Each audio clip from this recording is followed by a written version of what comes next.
governmental official of her time, and she was pressuring WPATH to remove the age limits on treatment for gender transition surgeries in particular, but also the drugs. And the WPATH committee was reluctant. They were getting towards their published date of their new guidelines for trans care, which came out in September of 2022. Avril Lavigne is pressuring them starting in the spring. She got an advance copy, and they didn't ultimately cave until in the fall. The American Academy of Pediatrics, AAP, very influential American Health Association, Medical Association, did the same, said, in fact, if you do not take off the age limits, not only will we not endorse your standards of care, as they're called, these trans care guidelines, but we will come out against them.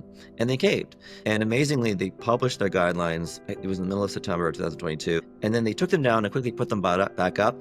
And in the meantime, took out the age limits. And just like, whoops, sorry. And I can't remember what they said about why that happened. But we had the emails in which Marcy Bowers arranges with her other cohort of leaders at WPATH for their cover story. And what it was that we believe in individualized care, therefore adding arbitrary age limits would be in conflict with that. And you could hear her saying, I actually kind of like this. This sounds great. This is known as lying. This is the technical term.